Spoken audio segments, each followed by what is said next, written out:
প্রেমের ঘনিষ্ঠতা নিয়ে কথা বলে কটাক্ষের মুখে জাহ্নবী। সিনেমা মুক্তির আগে বলিউড তারকাদের প্রচুর সাক্ষাৎকার দিতে হয়। ছবির প্রচারের অংশ হিসেবে এসব সাক্ষাৎকার দিতে গিয়ে প্রায়ই আলটপকা মন্তব্য করেন শিল্পী, যা অনেক সময় জন্ম দেয় প্রবল সমালোচনার। তেমনি কথা হচ্ছে জাহ্নবী কাপুরকে নিয়ে। কয়েকদিন আগে ছবির প্রচারে মহাত্মা গান্ধী ও বি.আর. আম্বেদকরকে নিয়ে মন্তব্য করে জোর সমালোচনার মুখে পড়েছিলেন জাহ্নবী। বিস্তারিত দেখুন রিপোর্টে। এবার যৌনতা নিয়ে কথা বলে ফের নেটপাড়ার হাসির খোরাক হলেন শ্রীদেবী কন্যা।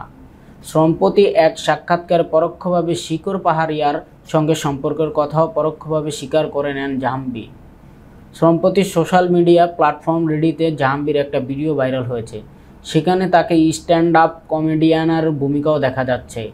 এক সংবাদ মাধ্যমের তরফে আয়োজিত সেই অনুষ্ঠানে মজা করে ডেটিং নিয়ে তিনি নানান কথা বলেন। জাহ্নবীর কথায় ভালোবাসার দেবতাকে অনুরোধ, দয়া করে কোনো প্রসাধনী ভালো সেসব নিয়ে কথা না বলে জীবনে সুস্থভাবে বাঁচতে কী করা উচিত সেটা নিয়ে কথা বলা।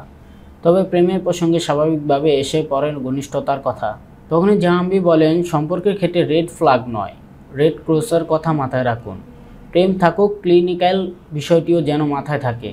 কারণ শারীরিক ঘনিষ্ঠতার সময় ত্বকের সঙ্গে ত্বকে স্পর্শে হিউম্যান প্যাপিলোমা ভাইরাস ছড়াতে পারে।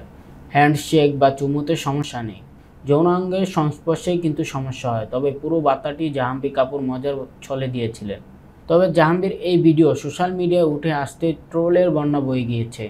এক নেটিজেন লিখেছেন, জাহ্নবীর মুখের কথাগুলো নিশ্চয়ই কেউ লিখে দিয়েছেন। কারণ মন্তব্য, জাহ্নবী নিশ্চয় তার জন্য লিখে দেওয়া চিত্রনাট্যের অর্থ বোঝেননি। জাহ্নবীর এই ভিডিও ঘিরে প্রায় 400 কোটি মন্তব্য উঠে এসেছে।